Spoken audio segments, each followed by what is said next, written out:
It's just a huge, huge honor for me today to bring onto the show Dr. Joshua McLean, DMD. He practices in Denver, Colorado at his office, Cherry Creek South Dental, which he just purchased January 2nd, 2020. Perfect timing for the pandemic. I can't wait to find out how buying a practice January 2nd of last year, how that turned out. The long-established practice is focused on restorative dentistry, along with a soon-to-be opened in-office Whitening Studio. He is a 2005 graduate of the University of Pittsburgh School of Dental Medicine.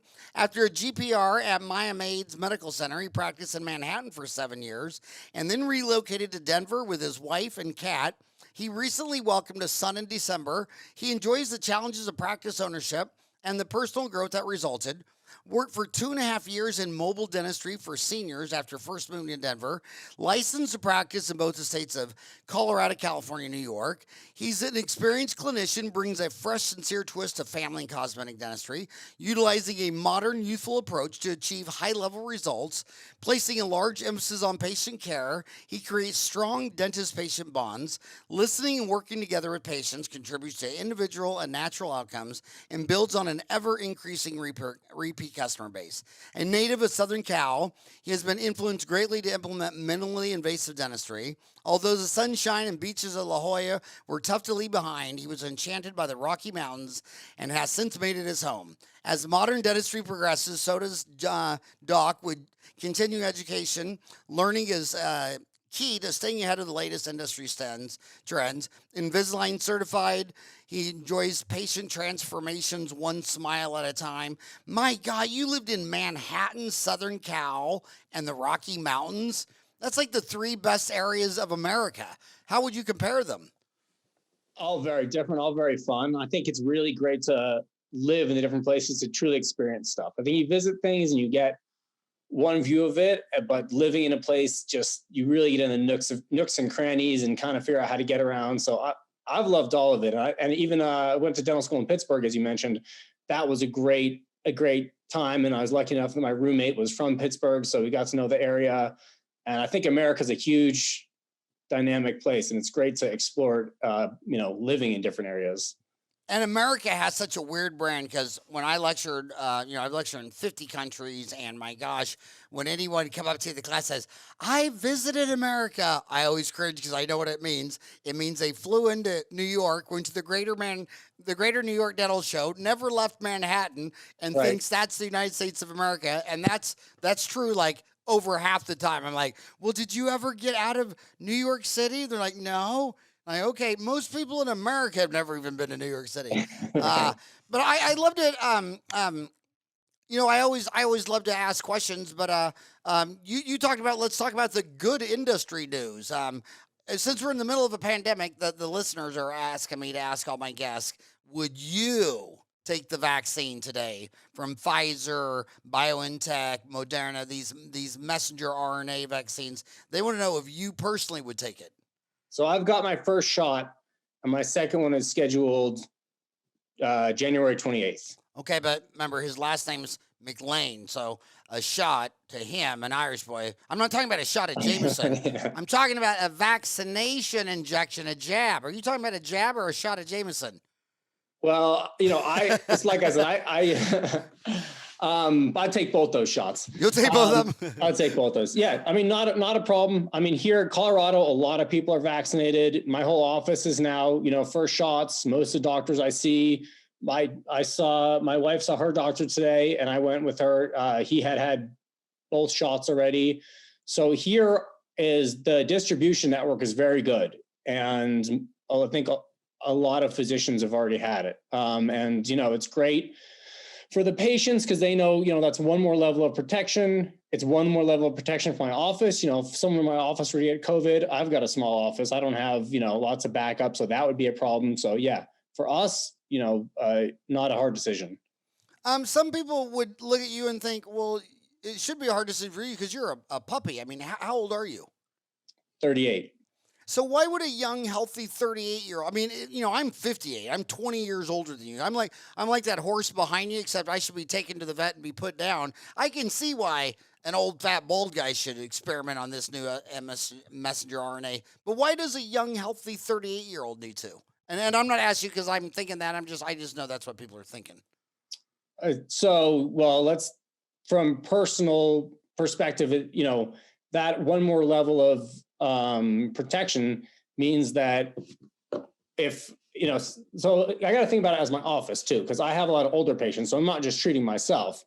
If I were to get it and you don't know the day you got it and you could give it to one of your older patients, because I do have a lot of older patients, you'd feel horrible. So it's not just, yourself you're protecting, it's your staff, your office. I have members of my staff that have grandkids and take care of them. It's just there's a lot of people surrounding the office that you come in contact with. And you don't want to have that, if I just purchased the office, if it got out that the doctor had COVID, not great. I really enjoyed the thread you started. You just bought your dental office, and you started the thread, new owner advice. And I really, really liked those questions because so many of the deals were so important. Like when you're talking about a brand, I mean, you know what Apple brand is, Tesla, Coca-Cola. So you go buy a dental office, and everything is a trade-off. It's not right or wrong. It's up or down, left or right. Everything is a trade-off. And when you have these old long-term staff, that you got this great brand, that patients all have a relationship with them. But the last doc gave them $1 raise every time the earth went around the sun because their raises were based on astrology and not profitability. So a lot of these guys come out of school, they buy a big practice, they look at payroll, and the first thing they do is fire all those old 25-year-old ladies who don't do anything and replace them with a bunch of 15-year-old younger ones.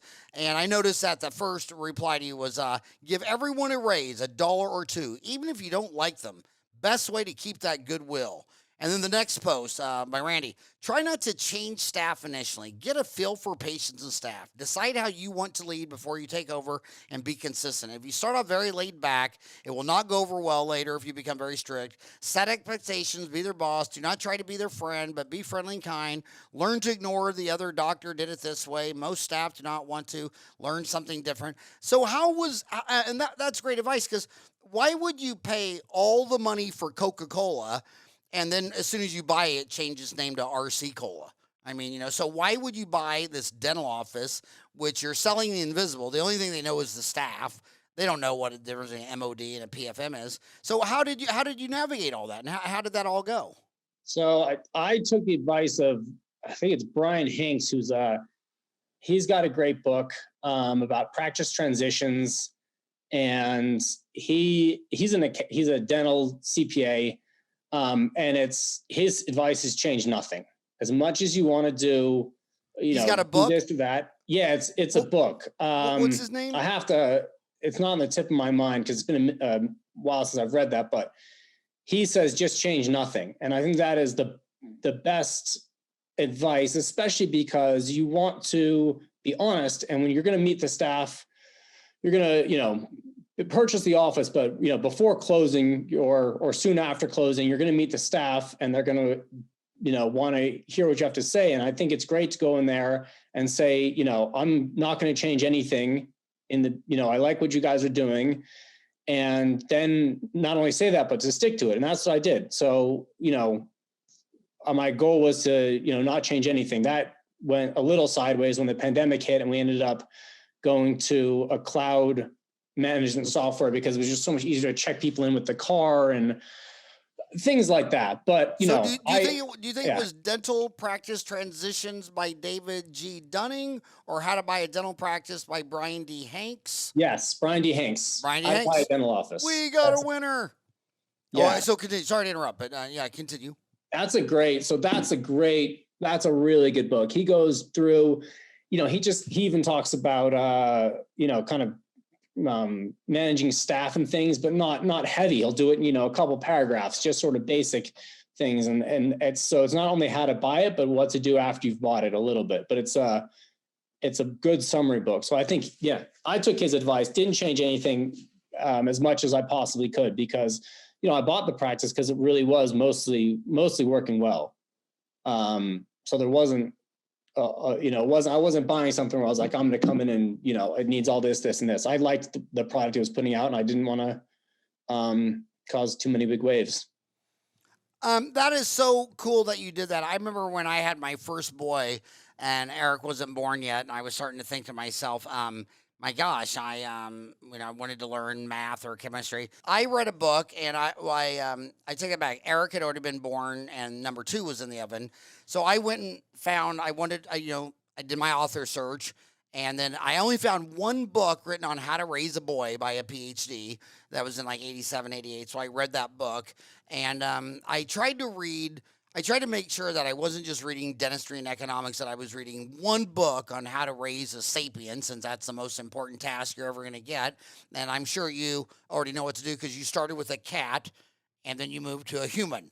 But anyway, so how was that book? And did that, was all leaders or readers, do you think reading your way to success was a good strategy? I mean, did it work? Did you learn a lot from this stuff? Yeah, especially now, just the quality of information out there.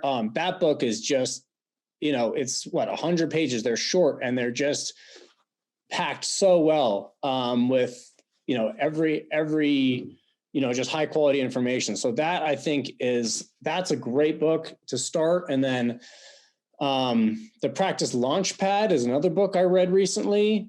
And that book is a very simple concept of just a handful of interviews with people, a lot of them on Dentaltown. Tim Lott, who is the, accountant, very active on Dentaltown.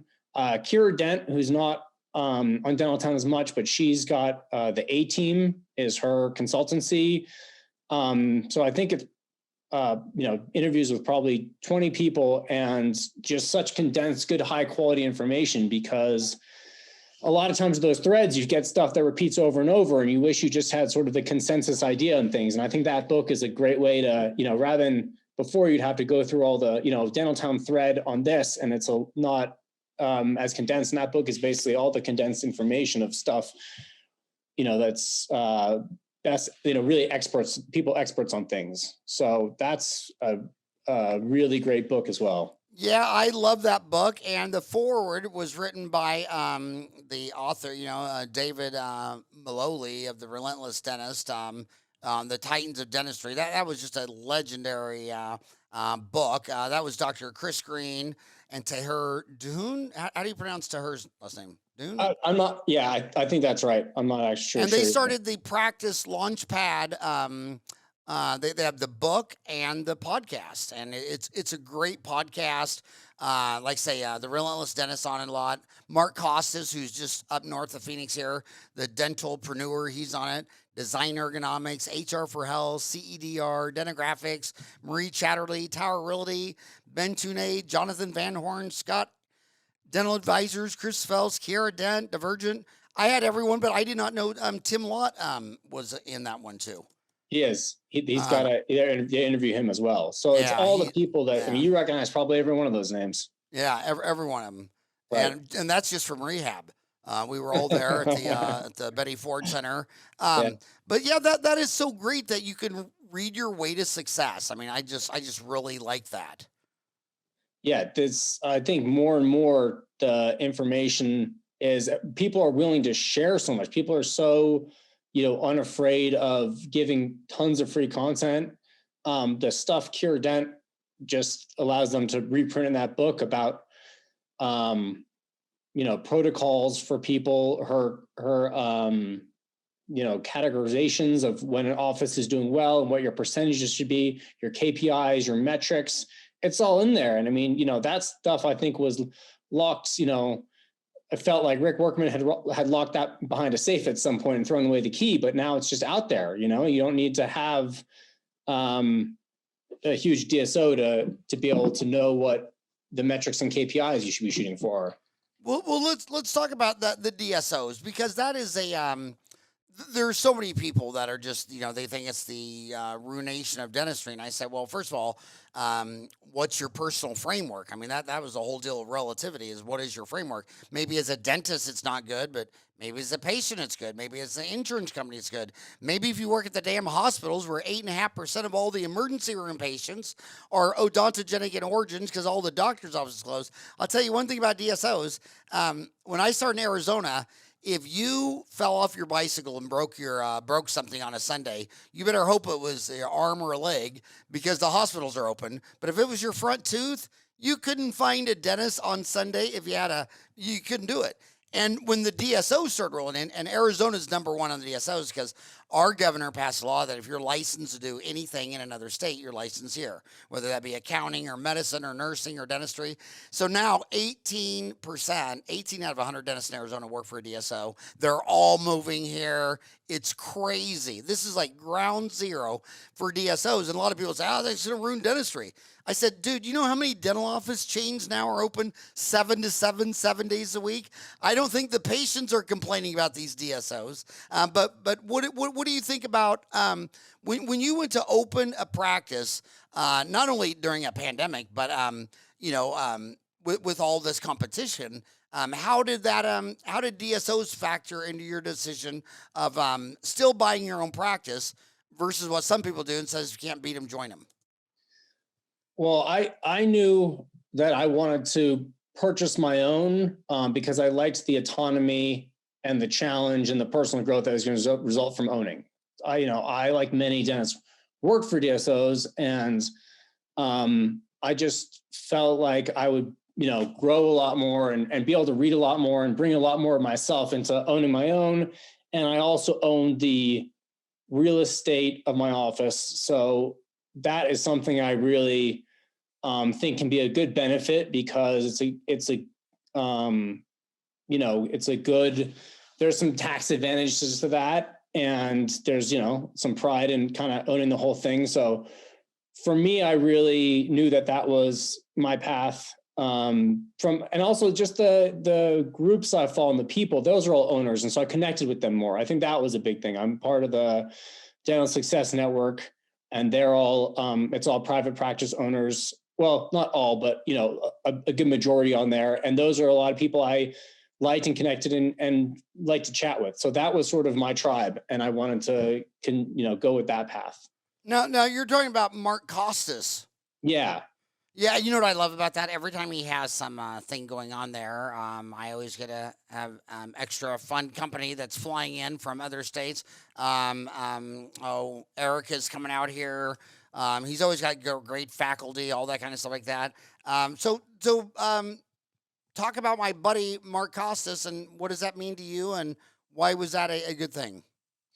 So he, I think he was really good at putting out there all the things he learned from his 10 years of, failing and opening practices and startups. And, they were really, him and the guys in his group were really open about their failures and how much they learned at each stage. So, with the Dental Success Network, it's him and then a handful of other people who own that, but they, they'll also provide Darby as a buying group. You can ask questions just like, Dental Town, but we'll share documents that they've created for their offices. And it's just a great space to learn from people. I think the average dentist on there owns like 1.23 offices. So you're getting info from a lot of multi-practice owners, which, I think to do that is, takes a jump in, management skills. So I'm definitely have my hands full with one. So the fact that people own 1.23 is impressive. That is amazing. When you say Mark Costas, the first thing that always comes to my mind, it reminds me so much of Herb Kelleher, because what first thing Mark did for me is, Southwest Airlines, the way they were able to lower so much cost is they only flew one airplane, a 737, a Boeing 737. And my gosh, and then of course he stopped doing the hub and spoke and only did direct flights and took away the food because he noticed that when people called to make airline ticket, they didn't say, oh, by the way, on that flight, are you going to be serving chicken and rice or lasagna? So he streamed it all down. And Mark, when I first walked into one of his dental offices, if you walked in any operatory and opened up drawer number 3, it would look like door number 3 in every operatory he had in every office. And I'm just sitting there thinking, it reminds me full circle of Scott Perkins. He wrote the most controversial article that ever did anything from dental town. In fact, it got me banned from one county in Canada, and I didn't even write the article. It's called The 15-Minute Root Canal.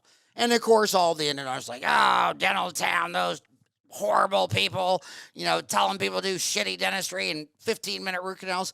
And they didn't even read the article. I actually flew down there and went to see him. And what he did is like I would take the slow speed and I'd put in the file and I'd drill a little, then I'd take out the hand piece and I'd take out the file and I'd change it. Scott, man, when he walked in the room, there were already 4 slow speeds out that already had the 15, the 20, the 25. And he basically took an hour to do the root canal, but he got rid of the 45 minutes of stuff that was just completely wasting your time.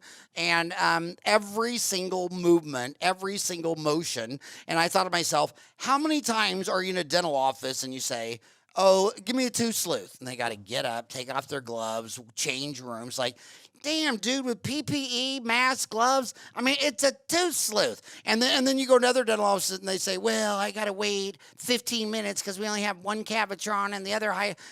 You're paying hygienists $40 an hour and you're having $100 an hour docs waiting for a freaking Cavitron. I mean, your cost is the dentist takes 35%. The staff takes 25%. That's 55% of all the money in dentistry goes to people, which is the same number of the S&P 500. Every economist will tell you that if you spend $1 on something, 55 cents went to people. And that's the same in dentistry. So why do you have people waiting for a room? Operatories aren't your cost. And what I did after costs is that every single operatory I have is a Boeing 737. And then when I was young and filled with piss and vinegar, now I'm mellow, but I used to have one of those air horns I got from a Phoenix Suns game. And whenever I asked the assistant for something, if she had to leave the room for anything, while she left the room, I'd lean my chair back in the hall and I'd spray my bullhorn. I'd tell the patient, cover your ears, because the office manager would just shit her pants. She'd run back there and I'd say, I'm in the middle of surgery. I asked for a simple surgical instrument, and my surgical assistant has to leave the room. What is going on? How would you like to be in the middle of a bypass, and the cardiovascular surgeon asks for something, and all the nurses have to scramble like mice? And so you just got to think in operations and logistics, and Costas knows his operation logistics. And I always wonder if he's going to, I see him spending all this time training people. And I always wonder if he should be taking that time opening up a chain of DSOs. I think he's 6 offices now. Yeah. But systemization. He was the one that talked more about systemization and knowing your, dollars per hour operating your, dental office. What is a chair time hour? He knows what does it cost to do a crown prep, down to the, disposable and everything, the systemization, the numbers, he really goes, he does a good job talking about that. And I think that's, a great thing to have that he's passed along to people. Yeah. And the female version of him, if Mark was going to be a woman, is in your backyard. Marie Chatterley. I mean, she's a big time consultant. Isn't she in Denver? Yeah, she is. Yeah. They do a lot of transitions. Tell me about her. Dad, is she mostly transitions? Yeah, she's practiced transitions. Her dad, she's a practice broker, and her dad was one before her. So it's been they have a family legacy. But she does, I think, Arizona too. I believe she has Colorado, Arizona, a couple. She's focused in Colorado. But she's super nice, really experienced. I was looking for an office. I toured a couple with her. Nothing but great things for her and her dad. Wow, that is cool. So back to the DSOs, is it going to be very different in Colorado? I mean, than Arizona, say, or because of that licensing deal? I don't know. I thought, I think people are afraid of the DSOs, but didn't you have Scott Luna on your show? And he said that every dental student coming out of dental school now wants to be the next 50 office DSO. It's so funny because I remember well, first of all, the trick to brainwashing dentists, if you go to any dental school in the nation and you say, I'm going to have a lunch and learn, and they're like, whatever. And you say, yeah, and I'm bringing 20 pizzas with me. It's standing room only. Dental students are broke and love pizza. And so you go back 10 years ago, they all hated the DSOs and it was like, what is this pariah? And then they skipped from wanting to work to a PSO all the way to wanting to own the DSO. Yeah. And now you're lecturing in dental school and it's some kid who doesn't even look old enough to be able to drive a car. And he's saying, well, my goal is that 5 years out of school, I want to have 5 offices. Yeah. I'm like, okay, I don't even know what that means, but it's really doing a 360. But it kind of reminds me, I don't know, you're probably not old enough to remember the that multi-level marketing deal in dentistry. It was like some toothpaste, UP20H. But anyway, the thing that I noticed about it the most, Rella Christian said the same thing to me. She goes, well, we wanted to try this APH26, but we can't buy anyone to buy it from because everybody we meet, they just want to sign us up to be a distributor. It's like, dude, we're a research deal. We just want to see the product, but everybody in here just wants to sell the business of the product. I thought that was pretty funny. So what does Marie think of the DSO situation in Arizona and in Colorado? I haven't spoken to her on that level. I think I'm not sure how much work she does with the DSOs.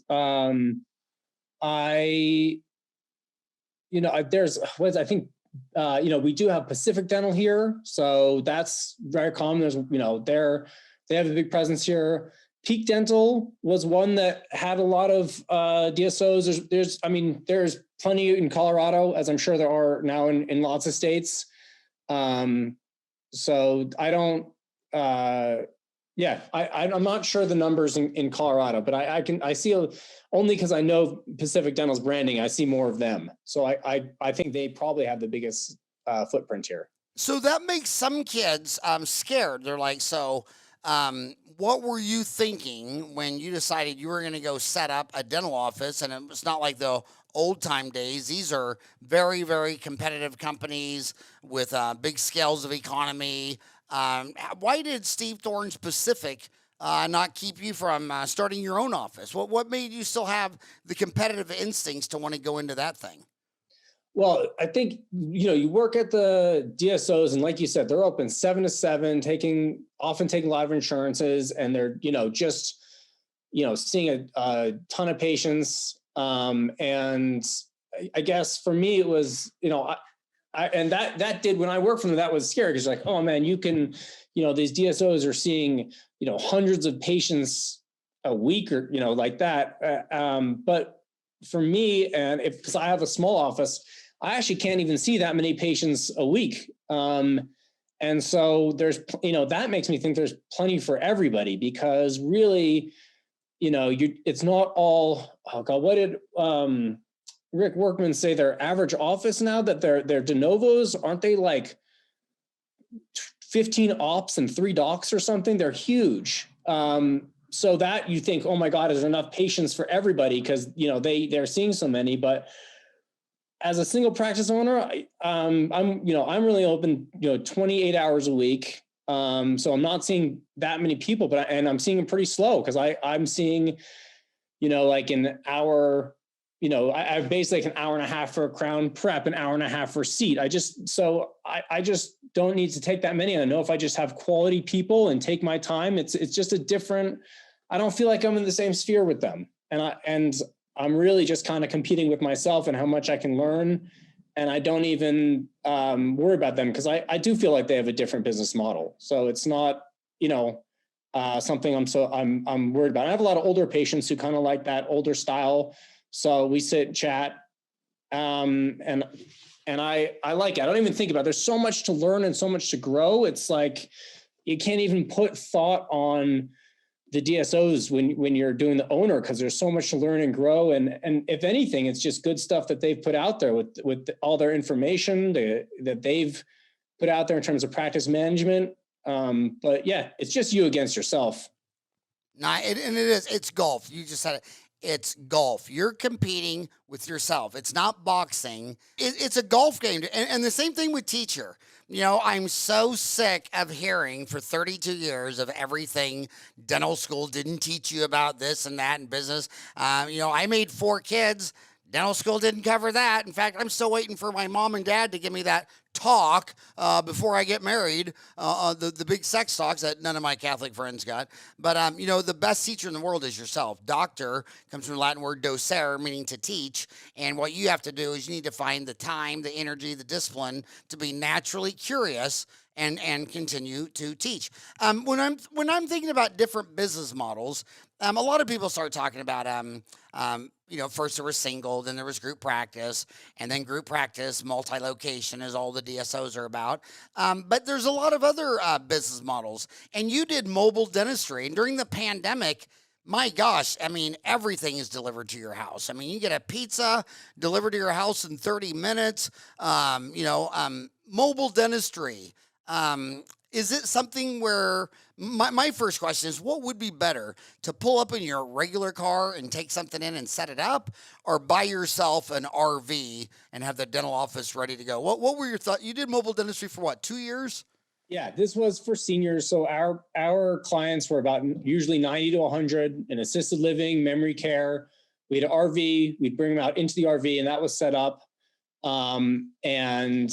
We would treat a whole variety of, we would do extractions. We would do a ton of crowns and things, because even though they were 90, like you said, the biggest growing demographic is now women 90 to 100. So they're 90, they might live another 10 years, and they surely the last thing they want to do is lose their teeth. They're, eating for them is not only just eating, but it's their social aspect too. So that was great. What a great service. There's, in terms of business models, nothing has better overhead than mobile, because you're effectively, you can stick your call center in, it doesn't have to be storefront. It can be, stuff somewhere in an office park. So that's a great business model. And I really enjoyed that. And there's another lesson we learned from these DSOs. I noticed when, there's nothing really new. Like, I don't think I've ever had a single original idea in dentistry. How I became a dentist, and guess what? My next door neighbor was a dentist, Kenny Anderson. I literally went one house down to check my ideal. But going around the world, I noticed the only 3 publicly traded DSOs have the same business hours, 7 to 7, 7 days a week. That's better competition. You can learn a lot from DSOs. And you just said the DSO secret sauce, which is their call center. I have podcasted probably some of the greatest DSO captain kings in the world. And when I say, well, what is I'm romantic. I'm the champion for individual dentistry. I believe, like politically, I believe that workers should own their means of production. That's where the word socialism comes from. When the kings and queens would come by and take half your crop for taxes, it made them mad. But when the kings and queens came and took their land and said, now you're a landless squatter peasant, and I'm still going to take half your crops, that's when swords were drawn, and it was the end of a civilization. So you can only push people so far. And I'm romantically fee for service. I want all the dentists to own their means of production, but I know it's a big world. There's 8 billion people. There's 2 million dentists. And every dentist, some dentists like to give orders and some like to take orders. And if you like to give orders and you're motivated and you're, personal growth and development, go start your own. But if you're like, no, that's not me, well, you're not going to be shamed. Go work for a DSO. But whatever you do, just follow the golden rule and just keep one eye on the patient, one eye on cost. And the faster, easier, higher quality, lower cost, better you can be will mean 8 billion more people will have the freedom to afford to keep their teeth. So it's not so much right or wrong. It's based on your own personal framework. But I think it really surprises me that mobile dentistry isn't significantly bigger than it is now. It was the problem I had with the couple presidents ago when he was all gonna, get us off fossil fuels and all this stuff. Then you just watch the political baloney start. And I thought to myself, okay, I'm in Arizona.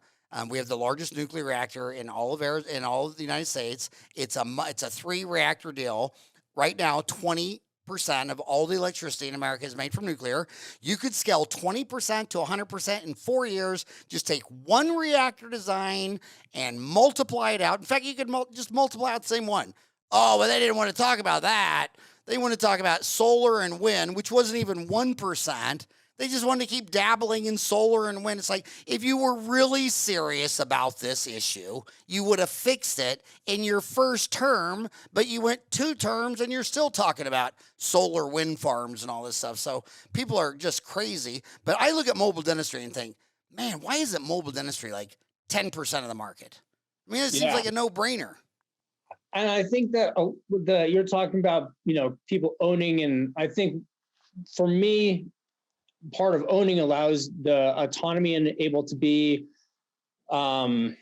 flexible and add in new things. I think I really like that about owning. You're talking about the good news during the pandemic. In January 13th, they had the Competitive Health Insurance Reform Act passed that repealed the McCarran-Ferguson antitrust exemption for health insurance companies. So that's going to hopefully usher in some new, dynamics in the health insurance market. And what prompted me to do this, when we started talking actually in July of last year, was I had messaged you about where all the offices are starting to get membership plans. Well, what if all these dentists got membership plans together, and we went to a company and said, hey, look, choose one of these membership plans at a dentist around you instead of going through insurance company. And that's when you said, you should write Jeff Tonner and see what he says. And he said, as long as you don't share the fees, then you're not colluding. So that sounds good. So that was then pre my office. Then we opened the office and pandemic hit. So basically my idea got kind of dormant because I've been just trying to, figure out how to get a box of gloves.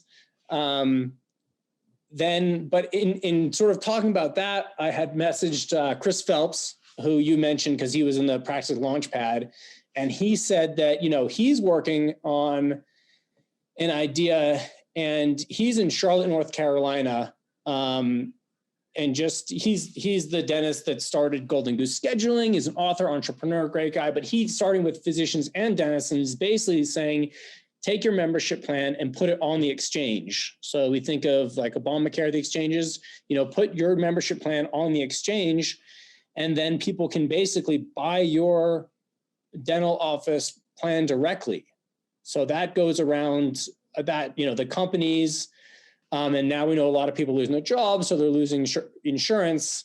And I want to say that I think that is a great idea, and something that as a private practice owner, you can participate in these new ideas that are coming out. Right now he's got about 70 physicians. I think he has about 15 dentists that are on that idea, but he's hoping to roll more of that out. So it would be great if in the future we can, people can just look on an exchange and pick a dental office's plan, because that gives you that autonomy to create your own plan. If you want to do, salivary diagnostics and put it on there, then you can create that plan and put that, get covered for that. So I think these changes that are coming out, I think are really interesting. And I think that's for me, something that's great to be private practice, because you can participate in these kind of ideas. Was that, and also in dentistry, it's so competitive. It's usually never going to be like one great idea. You're usually never going to just find some secret sauce and hit out of the park. Usually it's going to be, instead of one silver bullet, it's going to be 50 silver bullets. You know what I mean? Yeah. It's gonna be instead of one thing changing your whole world around, it's gonna be 50 things, or a lot of silver bullets. At least that's what I found. So then mobile dentistry. We talk about alternatives to traditional insurance. Would you say that this in office dental plan was a material impact, or was it kind of like solar and wind? It's there, it's 1 or 2%, it's a lot of hype, but nuclear was the bigger deal. So I didn't get a chance to start mine because of, like I said, with COVID, I was basically just my office was fully shut 8 weeks after I bought it. And so it was just basically opening up the basics. So I never really got that off the grounds. So that I would say that's something I'm still looking into. And then as far as the, mobile dentistry taking over more than, why isn't it like 10%? I think mobile does have its drawbacks. And there are some difficulties with mobile that, cause from working in it, I think it's great you have to pretty much be fee for service. Unless you have a really big mobile. There are companies, there's some great mobile dentistry companies out there. Lydian Dental is in Texas. Right. Studio Dental in San Francisco. There's some ones that have really great mobile models and really nice mobiles. But you have to be somewhere you can drive around because, those 2-op mobiles are pretty big. So you really have to, figure out a lot of logistics of where you can park those and drive them. But, driving it up to a company in a parking lot. There's one in LA that does SpaceX. I think they even just basically park their mobile in SpaceX's parking lot. They don't even really go around too much. So there's it's a great model. And it will be interesting to see how that, continues to progress. Yeah, no doubt. What I thought when your state was the first one to legalize marijuana, I think you in Oregon or you in Washington were like the first state. And now there's like 20 states or whatever. But I was always surprised. I said, okay, it's only going to be like 1 week and someone's going to advertise, are you afraid of the dentist? Come to Rocky Mountain Dental Office and we're going to give you a marijuana brownie in the waiting room with vegan milk or whatever that, I figured that was going to be a big deal. And that shows you that did not pan out. I remember when you guys did that, it literally changed Arizona because if I asked you in Arizona, hey, can you do me a favor? Drive down to Mexico and buy me some weed and drive it back. Well, everybody'd say, are you completely out of your mind? Yeah, I think. But then when Colorado legalized, everyone's like, well, shit, I've never been pulled over by a cop driving to Colorado and back. But everybody that you're around said that the marijuana world just turned completely upside down when they got the government mob out of it. You got all the violence out of it and let it go normal. My gosh. So we talked about the vaccine. This is what I don't understand. So help me on this. I graduated May 11th and had my office open September 21. So many kids come out of school and they say, well, I'm just going to go work for Heartland or Aspen or Fontana or whatever.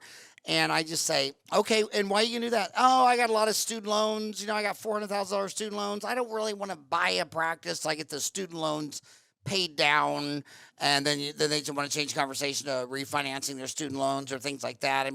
But looking back, because I would always tell them, well, if working for other people for 5 years is a great idea, then you should be able to go back to your graduating class 5 years ago and found a bunch of people that went and worked for Aspen Dental, and they're all still there living happily ever after. And that is just not what I see.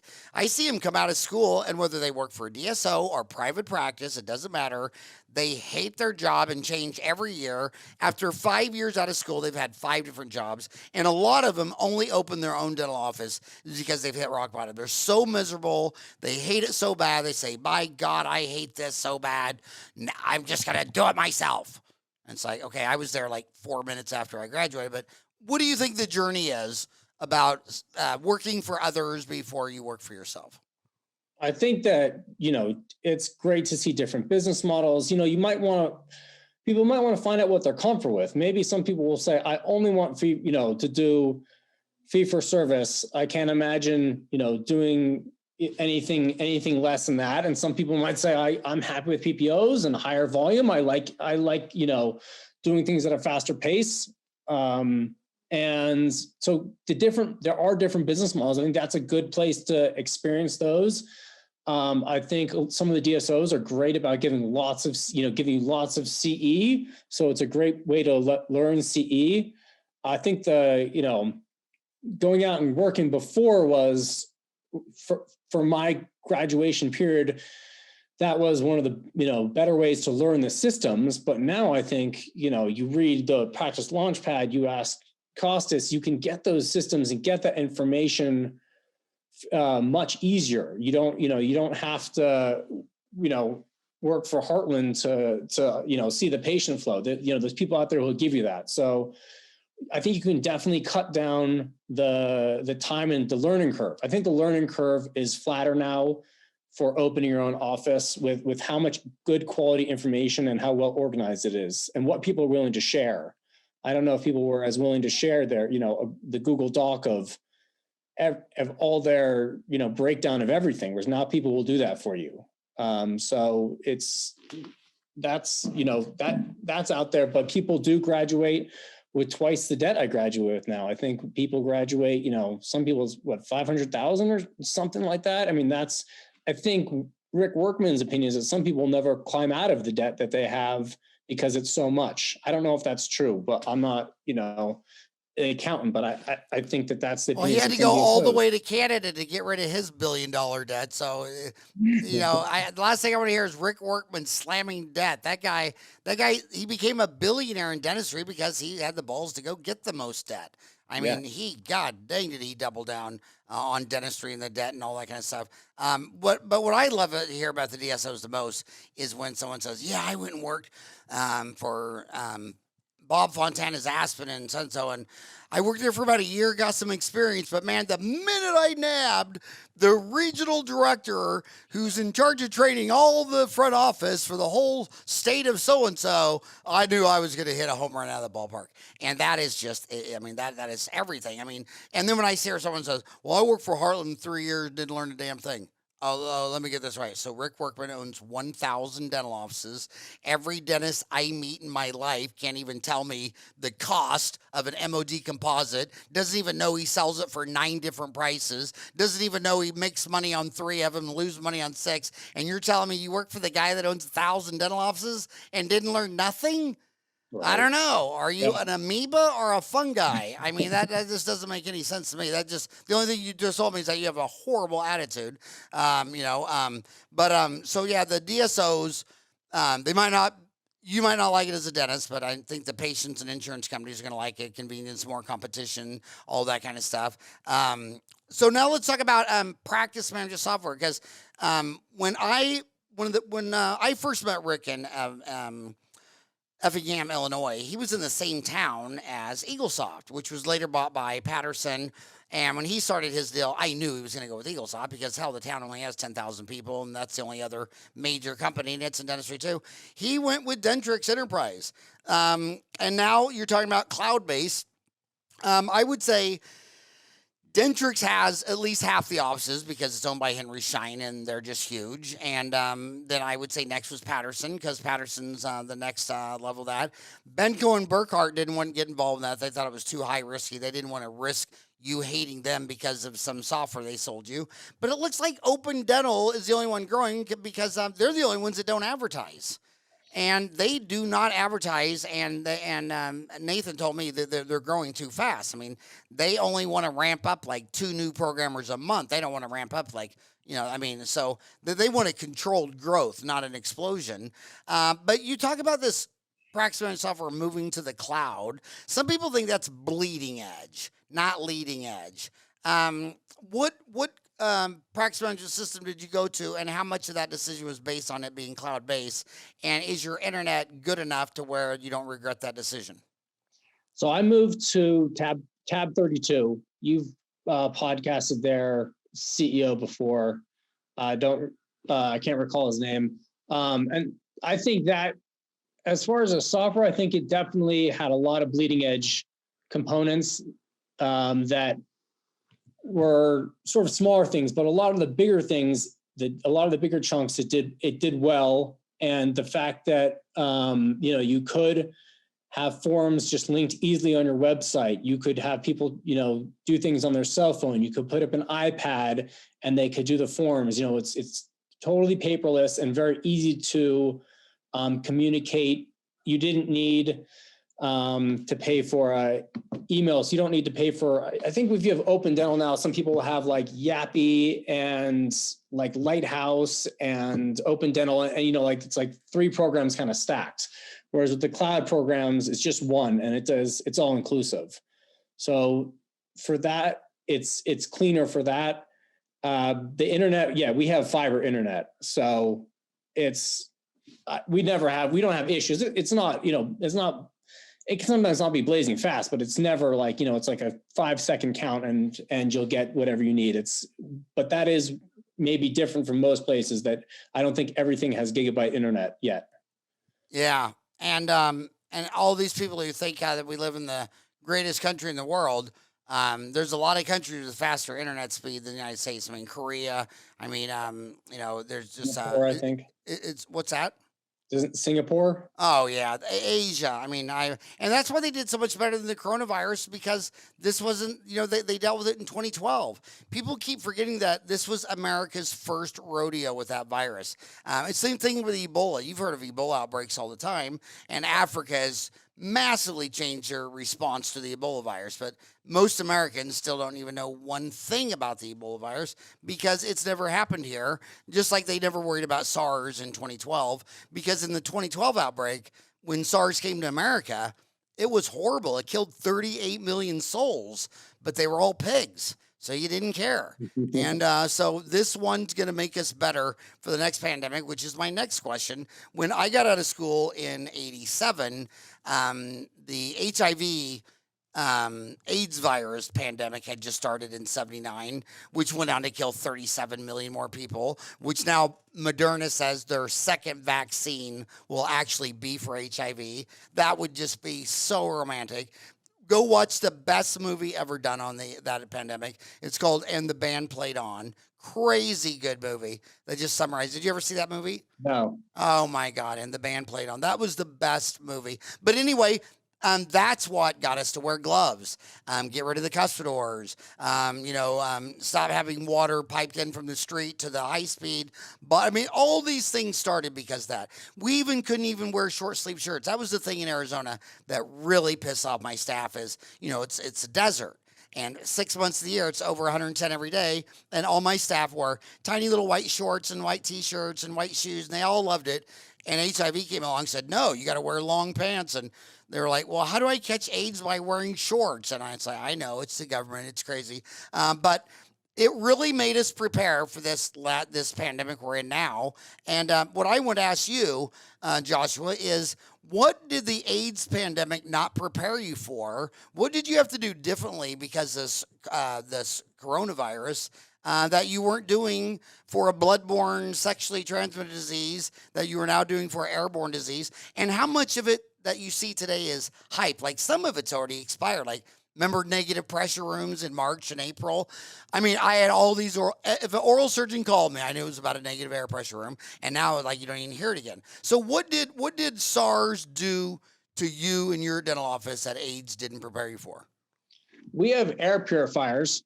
That was, request of the staff and something that I think a lot of offices were doing. So we got, medical grade air purifiers in the operatories. We have, the patients are spread out more now. So now the patients don't come within 6 feet of each other. So we have to be careful of the workflow. I think that a lot of that was from the patients checking in from their cars. I think that was the biggest change was workflow and making sure that patients don't come in contact with each other. And how's it going now? Do you feel like, it was hard whenever you have to close down for 2 months out of 12. I mean, you're already down 16.66% just being closed. But how do you feel now? Do you feel like we're almost at the end of the first month in January? Are you optimistic about 2021? Do you think it's going to be a good year, or do you think the pandemic, it's really going to be a 2-year thing, that 2021 is going to suck as much as the last one did? Well, I'm optimistic because of the response for Colorado with the vaccines. I really think, we've gotten a great handle on how to distribute them. We have Kaiser here too, and Kaiser does a really good job distributing them. So that's how all me and my staff were vaccinated, is through Kaiser. And I think they have, there's like 30 million doses of vaccine, but only 12 million have been administered. So I think a lot of that is just obviously a problem of getting the vaccines in people's arms. And I guess on that, the other good news was it's Nevada, Oregon, and one other place that dentists can now give vaccines now, which I know you've said, why can't a dentist give a shot since 1960? Yeah, it's the division of skills is kind of crazy. It doesn't make much logic. So how is your new staff, or your staff now? How are they adjusting to a new leader? I mean, it's kind of like yesterday we just changed presidency, and that's really no big deal for me because I don't spend 1% of my day thinking about the president of the United States. But when you work for a boss, he's your president. How was the change for the staff? How did that go for them? I was pretty good about doing weekly one-on-ones, meeting with them, saying, asking them, how are things going for you? Is there anything you would change in the office? Is there anything I can do better? What am I, how can I get out of my own way? What criticisms do you have for me? And just, meeting with them each week to get through a lot, get out their thoughts. And I think that was a good open forum and really helped us get aligned quickly. There's been, everybody's got different personalities. So there's one hygienist now where she didn't really like that format. I think, so now I just kind of basically do a one-on-one with her, but I'll kind of walk at the end of the day and say, how did the week go? Do you have any advice for me? The office manager, I think I'm now a lot more, the numbers based than they were. So they told me I was being too corporate, was their criticism, because I was, referencing numbers. But that was just all, things we kind of had to, that I do have a slightly different approach, but that's, as long as, I also, make sure I give them, worry about them personally. It's very important for me to also ask about them, their families and everything, and kind of balance that. And I think that's the balance to strike is, not everything is we're collecting 16% of our AR when we should be collecting 15%, hitting them with numbers, but also caring about them personally. So I do a lot of, asking about them personally. And, when I catch them doing good things, I praise them a lot and have a lot of gratitude. Did you have to change many of them out? How long have you owned your own practice now? So January 2nd, so 1 year. 1 year. So in 1 year, how many did you start with, and how many do you still have from that made the team?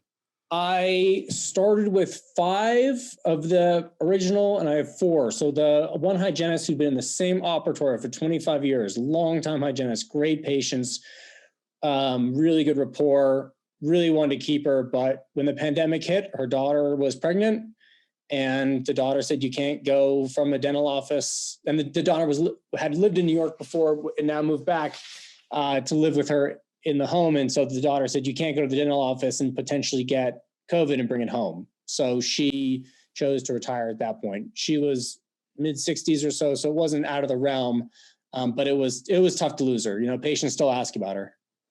Yeah, and staff is the hardest thing, and I think it's so funny when young dentist says, actually, I'm having a problem. I know that sounds kind of weird, but it's, I'm actually having a problem with one of my staff. I'm like, dude, it's Super Bowl weekend. I mean, it's the playoffs this weekend. Name me one NFL team who said, oh, HR, that's not my biggest problem. I'm trying to decide whether to do artificial turf or natural grass or have a retractable roof or play with a football made out of pig skin or cow skin. Dude, it's only HR. If you got another problem and it's not HR, you're not even smart enough to know what your biggest problem is. Because even if you were 65 years old, I mean, think about if you owned the Raiders your whole life and you live to be 100. Well, you'd still have HR problems when you're 100. Your quarterback just lost his knee. The wide receivers all upset. I mean, I'm still trying to wrap my head around why did the Patriots, why did they lose Tom Brady? Do you even know that? I mean, I can't even figure that one in.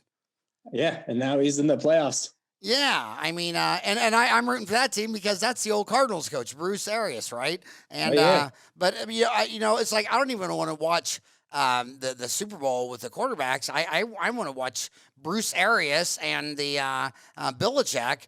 That's the Super Bowl. Talking about HR, why Well, did you get rid of that guy? I mean, the guy's got 6 deals. Was it because what he was asking you wouldn't have made money on the deal? That no deal's better than a bad deal. That's the first thing that came to my mind. Is money's the answer? What's the question? Maybe if he was let's say he was asking for 40 million, and you said, okay, we'd pay him that and win the Super Bowl, but we'd lose $2 million on the deal. Well, I mean that no deal is better than a bad deal, and that's my one fear of young dentists.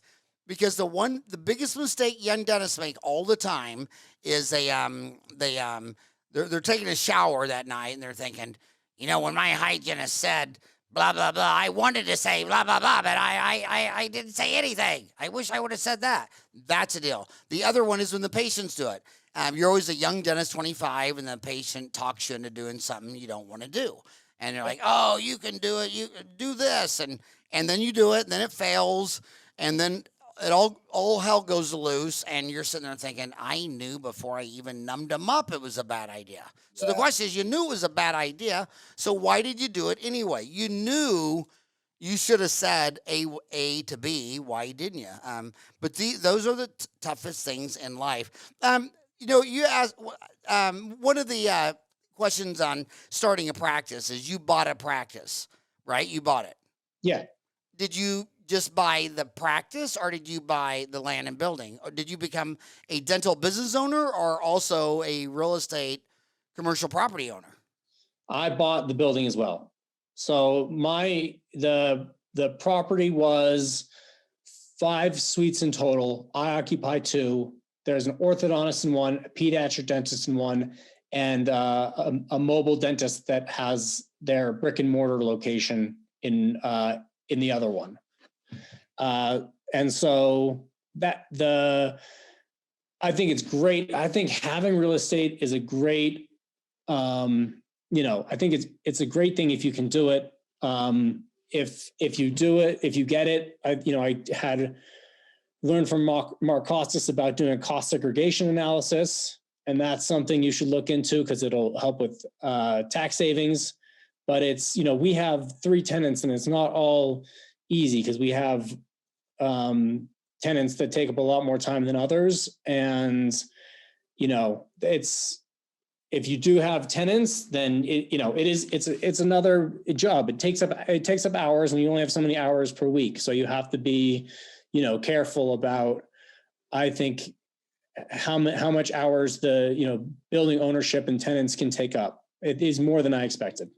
So tell me how this turned out. You posted on Dental Town years ago, before as this is going down, you said, I'm considering buying an old dental office and renovating it. Chase Bank said they could loan on the building and renovations as one loan. Bank of America said not to do that for tax reasons and that the appraisal may fall short. How do you like to structure a building purchase and renovations, Josh? So I ended up going with my deal with Bank of America. They were great, just the local Denver rep here, and so they loaned both the building and the real estate. Both closed same day, not an issue. So I think there's so many lenders out there, but Bank of America does, I think, a lot more dollars worth than any of the other banks. Yeah, the biggest one. And every time I have lunch with Jamie Dimon, I always say, why are you not in this space? Every time he comes to, he's my idol in banking. Every time he comes to Arizona, he gives the different branches a lunch pass. And I've got it like 3 times in the last 3 decades. And, oh my God, it's just, I just love that guy. He's so smart. and he lives. I mean, he didn't even have a car when he was 40. He lived in his office, just like Walt Disney lived above the fire station in Disneyland. And just like in Arizona, we had George Brazil, and it was like mobile dentistry. It was a plumbing service where George Brazil vans, and they would all drive out. The vans were completely loaded to do anything you need. I don't care if you need a new garbage disposal, whatever it was, he had it in the van. And I thought to myself, I could learn something from this man. So I'm going to go down there and just ask him the obvious question. Are you from Brazil? And he was. But when I found out he lived there, I just like instantly fell in love with him. He passed away a couple of years ago, but I thought, dude, anybody who lives in their office, and it's also the reason I'll never sell my office, because every time I have the dream about retiring and selling it, then I have the nightmare of, well, where am I going to put an operatory in my house? And then you got to have suction and electricity. And then I don't know how to turn on the suction and electricity. I've never taken an x-ray. And so then I realized, shit, you're just going to own a dental office just because you don't want to have, you're not going to put one in your house. Yeah. But what I should do is be like Walt Disney and Jamie Dimon, who lives in there. These guys are just legends. But what I loved about Jamie Dimon is every time he's ever meet me, the second or third time, you could tell he thought he had met me before, and he had. But he just specific. And the last time he talked to me, he said, so what's going good with Chase? So I love your app. He goes, why? I said, well, have you seen this one from Skank of America? My whole team. I mean, I'm not being rude, but the Chase app is just like, it's like an iPhone app would look like. Whereas the Bank of America app looks like, I mean, I can't figure it out. I'm a dentist with an MBA. I got 2 advanced degrees, and I can't figure out your damn app. I don't think that's me. I think if you have 2 advanced degrees and you can't figure out an app, I'm pretty sure it's you. And you can just tell. And he's doubling down on all things digital, his security, his app, all that kind of stuff. But man, is he customer focused. He looked you in the eyes. You just want to know everything you liked, didn't like, this and that. Just an amazing man.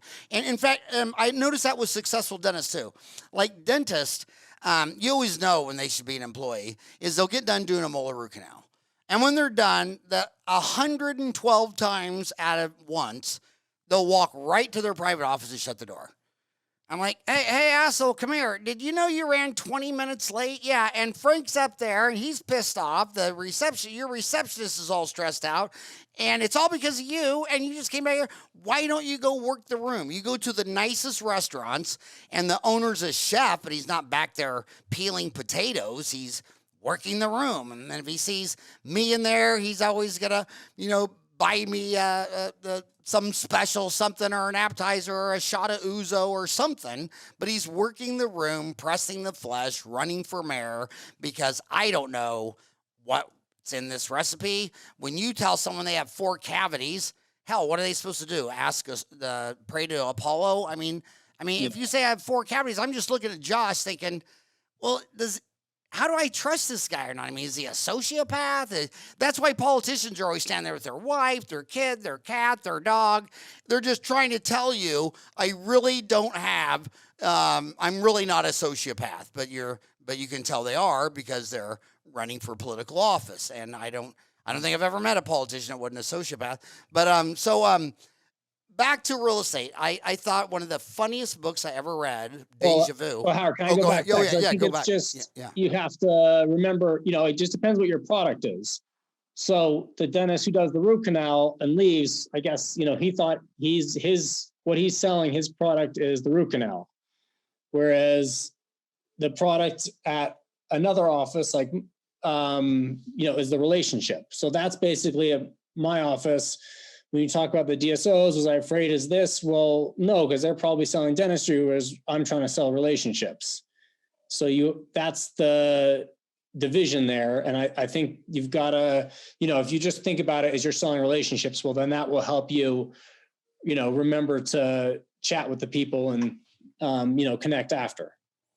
And they, when someone refers a patient, when you're checking them out and your receptionist says, by the way, you know who referred this patient? And you're just like, who? And they say, it was Joshua. And you're like, Oh my God. And you talk about, should I mail him a mug, this, that? Dude, you're running for mayor. Why don't you call him from your own iPhone right now as your assistant's telling you that? Then you call up Joshua. Joshua, guess who I just worked on? Billy Boo. All because of you. Thank you so much for doing that. Why do you keep giving me this honor? And they were recognized. You're running for mayor. It was a 1-minute phone call. It's just so easy. And the reason no one does it is because when they watch you do it, it reminds them of work. So they run and hide somewhere. And I want you to watch these playoff games this weekend. We got 2 games this weekend. And after each play, does the head coach go back to his office, or does he stand there on the line the whole time? And is he moving with the ball? And will he get a penalty because he's so animated he walks out on the field when he's not supposed to? I mean, they're just completely alive in the present, winning the game right now, while Doc's hiding back there in the office and everybody's banging on the door. And look at hygiene. I mean, the 3 publicly traded DSOs, none of them have hygiene, and it wasn't even because the hygienist cost. It was the fact that it wasn't even the fact that a $20 assistant has to see that a $40 hour hygienist sets up the operatory when a $20 hour assistant could do it. That wasn't that. It wasn't that the $40 hour hygienist come and took the bite wings when a $20 assistant could do that. It wasn't that. It wasn't that when the hygienist probes at $40 an hour, she needs a $20 assistant to come in and do that. So now you got $60 an hour in there, and the freaking prophy is only $55. Wasn't that. It wasn't the fact that when she goes and gets an exam, she has to wait 10 minutes for her dumbass to get there. It wasn't that. It was the fact that new patient exams, the doctor would stay in the room about 15 minutes, and the patient would accept and pay for about $400 worth of treatment. And on a recall exam, the doctor would be in there about 3 minutes, and they never got any work done. So they said, well, we got to solve that. We'll have the $20 assistant seat up the room, take the x-rays, and have her assist you in the probing. But if you have to do the probing and the scaling, and as soon as you're done scaling, you can leave, and the assistant will polish and fluoride and write him up and check him out and flip the room and all that kind of stuff. But if we can get Doc to stay in there 15 minutes, he'll actually transfer knowledge about dentistry, and they'll buy $400 worth. And that's what I mean by running for mayor. And when you're in that operatory, why are you telling him about your 4 kids? Don't talk about yourself. I mean, if someone says, well, how's your 4 kids? I shot them all yesterday. How are your kids? You know what I mean? Talk about them. Stay in the operatory 15 minutes during a recall exam, or start doing your damn recalls. But, it's all the people skills. So whether or not to own the real estate or rent, I remember I had this conversation with Dan Carney.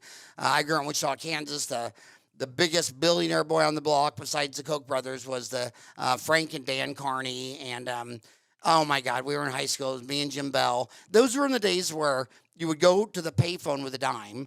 I looked up Pizza Hut, got the address, called down there, and said, I was Howard from Bishop Carroll. Can I come over and meet Dan? And she said, sure. And so me and Jim drove out there, and I had this question for him because my dad was going through it with Sonic about, do you own the land or bill? And Dan Carney and his wife Beverly told me, well, they're 2 separate businesses. One is a real estate business, and one is a pizza business. And Dan said, trust me, I only want to be in the pizza business. I mean, I wish I could rent every location, but when I go to Coffeyville, Kansas, I don't know where to rent, so I have to buy my own land and building. But I said, I'm in the pizza business. I had Grant Cardone come on the show twice because the real estate threads on dentistry are so much. In fact, he said your first real estate purchase should be a 12-plex or a 16-plex, because he doesn't know how you can set up a real estate business by owning the real estate of one dental office. I mean, you need a team, you need maintenance, you need all this stuff like that. And but the guy in your backyard, because you're in Colorado and you're in Denver, and that's where Rick Kirshner is with Comfort Dental. And Rick Kirshner isn't a dental. Comfort Dental is the same about to do with dentistry as McDonald's with hamburgers. I mean, he took that play right from Ray Kroc, where you say, well, how much is a franchise for McDonald's? Well, the reason they can't list it is because they don't know what you're talking about. Are you talking about downtown Manhattan or Parsons, Kansas? Because they're going to go buy the best location, might be $500,000 in LA and $50,000 in Parsons. They're going to put their $400,000 building on the $200,000 guts, and whatever they have into the project, that's the franchise fee. So Joshua McLean comes along and says, I want to buy a franchise, and the amount of the franchise pays back my land, building, and fixing up this dental office. So now Rick and Cindy have a complete paid for Comfort Dental. They have you sign up a 10-year lease. So now on the first day of every month, they have several hundred dental offices paying them their $5,000 monthly rent check. That's why he's only one of my five. I only have 5 friends that when they want to have lunch, they send a jet for you. I mean, how weird is that? That was Glidewell does that. It was who's the guy with Dead Man, Bob Ibsen. I mean, but crazy money. But yeah, Rick's in a real estate business, and a lot of dentists that sit there and they say, "Oh, I want to retire." I'd sell the dental office, keep the real estate, and then take the sell price of the dental office and go start a de novo dental office. Because those kids come out of school, they just want a job. They don't have the skill set to find locations, demographics, set it up, and I mean, it's just there's so many fun things to play in the dental kindergarten playground. You know what I mean? Are you enjoying the real estate part of it? There's good days and bad days. I have the days when I really like the management of, we have some really good tenants who are really nice, and those are easy. And then there's bad days when we have the bad tenants, and they can be really tough. So, overall, yes, I like it. But you do, I think, also you don't always have to if you purchase the land of your office, it doesn't always have to have, a bunch of other tenants. So I think that sort of depends, what you're buying. But if you can probably just get your real estate and it's just your office in it, that's really clean. Let's see. I think, Scott Luna and Dental Whale, they don't want you to own the real estate. I think a lot of the DSOs, I don't think Pacific Dental owns the real estate. You're right, because they're in the dental game, not like that guy was just in the pizza game. But I think for sole proprietors, when you don't, if you're having just your office location, you can probably manage, and you don't have any tenants, that's not a big deal. And it has really good tax advantage. So I would say if you're trying to do a 50 office DSO, maybe you don't want to do the real estate because you already have enough on your plate. But if you're just kind of going single location, I think you'll find you'll have the time and the tax advantages will outweigh the savings. Yeah. And, yeah, I mean, it's just there's so much to go with that. I love the real estate. I love the business part of it, but remember the old rule: don't let your money get too far from cash. And I hate saying this, but I got to say it. I was born in '62. What year were you born? 82. So 62 was the flash crash. You were born in 82. Interest rates were 20%. Paul Volcker, the New York Fed, was the Federal Reserve chairman. Double-digit inflation, unemployment. Graduated in 87. That was Black Monday. The Y2K bubble is probably the first bubble you remember collapsing. How old were you in 2000? In 2000, I was 18. So you probably remember that, but 18, you're probably noticing more girls and bubble imploding than Lehman's Day. But, dude, I've lived through 4 bubbles, so I'm not a doom and gloomer because I've lived through it 4 times and I don't even give a shit. But the bottom line is this. When those stocks were going up, I mean, all of, Amazon, I think, went public in 94, and I was late to the party. I didn't really get on back then in that bubble with Intel, Microsoft, Oracle, and Dell. Cisco and Dell.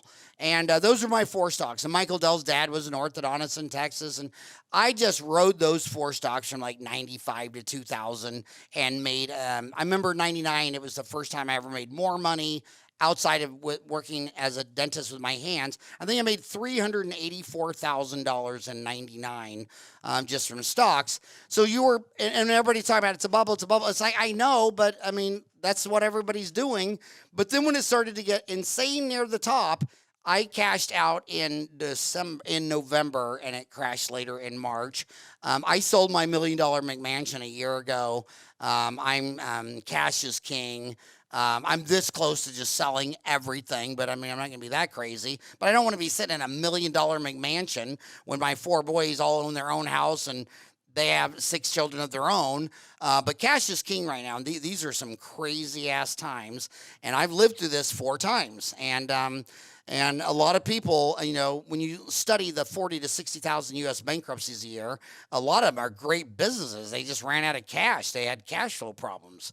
I think that if I was you right now, I would be sitting on cash, because I think when every bubble pops, there's this massive clearance sale going on. And what's so funny, humans are so crazy, is when the clearance sale goes on, no one wants to buy, because now they're just filled with doom and gloom. You buy low, you sell high, but your emotions are different. I know we've gone over an hour, and you're probably hoping to hell I shut up and let you go, but I want to ask you about ortho too, because you call it green dental. I'm thinking that's environmental and orthodontics. You're Invisalign certified.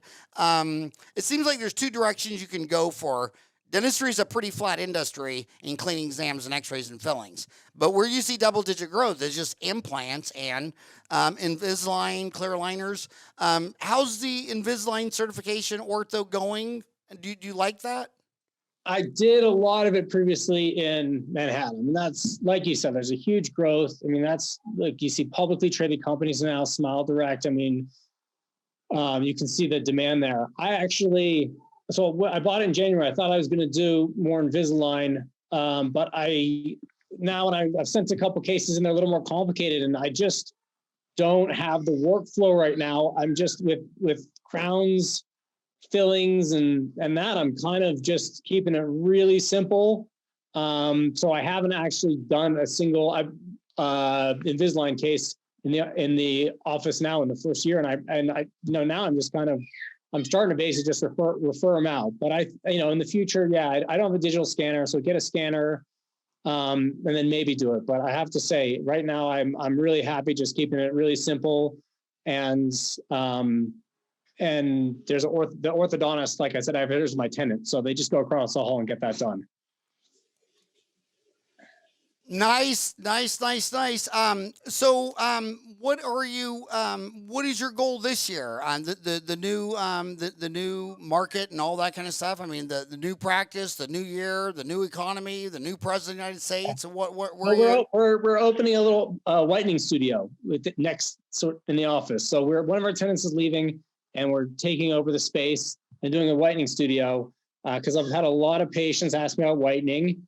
And it's hard to, get in my office, like chair time. It doesn't work for dentist chair time, because we need, $500 an hour just to make, to cover everything. And then the whitening is only $350. How does that work? So, but then we got the new space, and we'll just keep it really simple, where it's, one assistant doing the whitening, and it's not open until April, but we've had some patients book already. And I think what, we're hoping for, which has been true, is that the average age of the patients booking has been 70.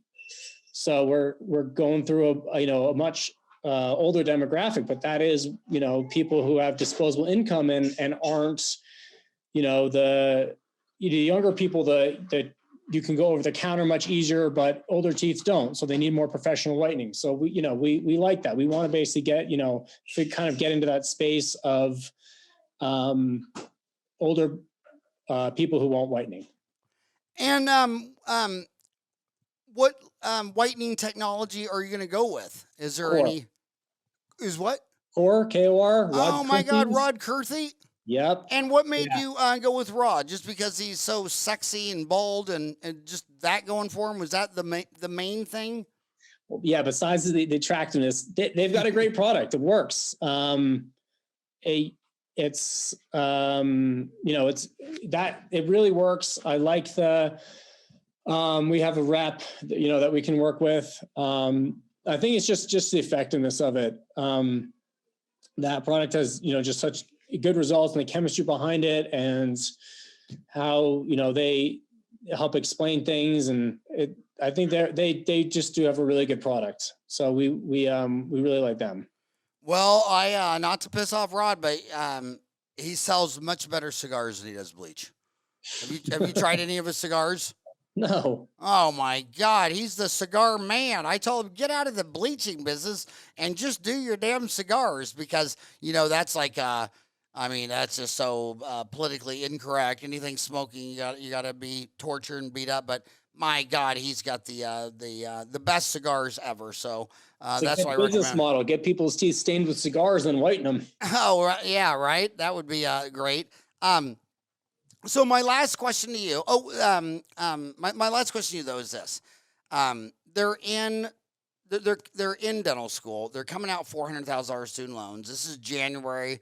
We got a whole nother pandemic lot coming out in 4 months. So we had 6,000 graduate last year in the middle of a pandemic. They're scared. They're not happy.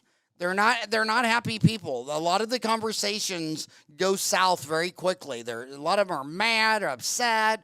The funniest one, she was so adorable. She said, I don't know why I didn't become a blankety blank plumber like my brother. He's killing it in St. Louis. And I'm like, oh my God. When the dentists are now all regretting they're not a plumber in St. Louis, we're probably at the bottom. But what advice would you have for them, especially regarding the fear of, you can't get 2 dentists to agree that today's Friday. You couldn't even get 4 dentists to agree that the Patriots are, Brady's going to win the Super Bowl. But what advice would you give them that you think maybe they could agree and all learn on? I think I'm going to steal from, Mark Costas here when he says kind of the song remains the same. So whether you're in the worst pandemic and you're trying to get an office up from, $1 to $10, it's the same as if it was the boom time and you're trying to get your office from 1 million to 2 million. You need to, manage people, time and money. You have to do your systems. You have to look your numbers. You have to learn all that. So whether they're, looking to get out of debt or they're, have $10 million and are looking for 20, it's the same methods, the same systems, the same attitude, the same actions. So it's obviously a lot less fun taking your office from $1 to $2 as it is from 1 million to 2 million, but you don't have to look at that. You just have to look at the systems being the exact same. So, you got to just focus on that, and that all that information is out there so well now that, when as upset as they are, which, I understand is pandemic, a lot of debt. When we got out, we had to kind of search the threads. It wasn't as out there, but now all the information is really easy, organized to find. So they have a jump in that way. There are good things that they have now to get on that train faster. Well, that sounds like amazing advice. Seriously, congratulations on starting your own practice, having a baby. You upgraded from cats and being an employee to humans and ownership. My God, what a transition when you go from renting with a cat to owning with a baby human. How's the baby human going? No, he's good. He's good. He's fun to come home to at the end of the day. And, he's just there's nothing better than, coming from the stresses of a dental office. And then you just and a little bundle of marshmallow. So he's a good little guy. How old is he? 4.5 months. He looks a bit like you. He's kind of bald and cheeks. And no teeth. What's his name? Forth, Forth. Forth? Like the Firth of Forth and the Forth Bridge, Scotland. Huh, nice, man. That's a cool name. Yeah. Well, is that going to be one of one or one of two or one of four? Do you have a long-term plan with that? I have a one wife, one child policy. One wife, one child policy? That's right. But hey, good luck with Forth. What's the cat's name? Anne the cat. Anne? Mm-hmm. Anne the cat. Does Anne the cat like the baby human? And the cat doesn't pay much attention to the baby human. And we also have a little dog. The dog likes the baby human because the dog can lick the milk off the baby human. So the dog's cats do not love you. If a cat really loved you, it would be a dog. A cat The reason it doesn't kill you and eat you is because it can't. I mean, imagine when your best friend is a cat. When your best friend only doesn't kill you because they can't, you should really get another friend, and that's a dog.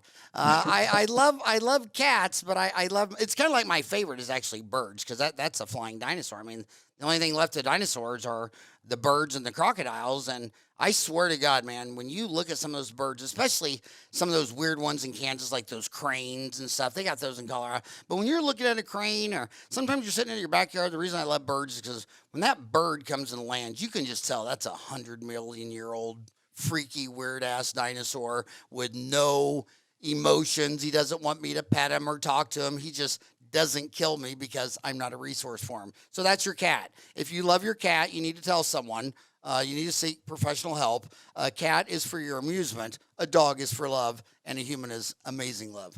But Fourth is so lucky to have you. Thanks so much for coming on the show, and I hope you motivate a bunch of young kids who are miserable working for someone else.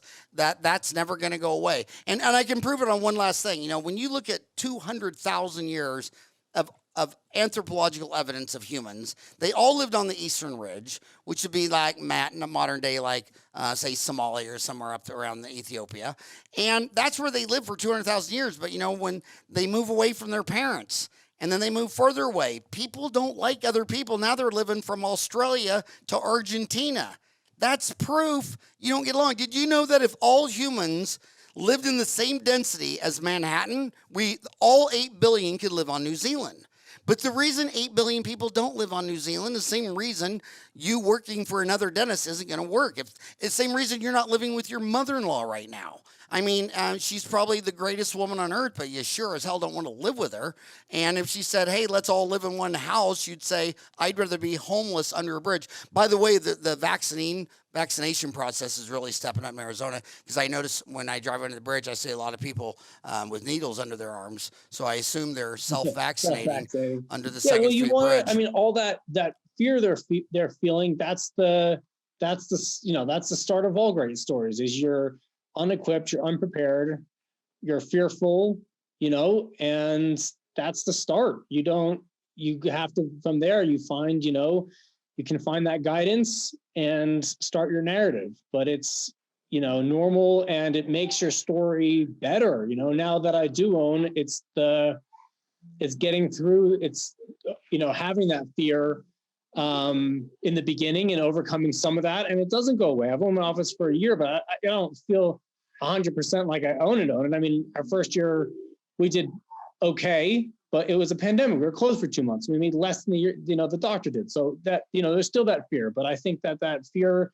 is, start to all great narratives. So yeah, use that, feed off that. Yeah. And fear is a good emotion. I mean, if that's what made you, if that's what made you run and jump and climb up a tree is only because a saber-toothed tiger wouldn't eat you, then it all worked out well.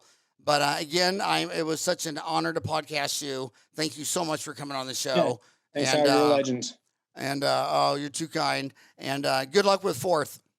Thank you so much. You have a good day.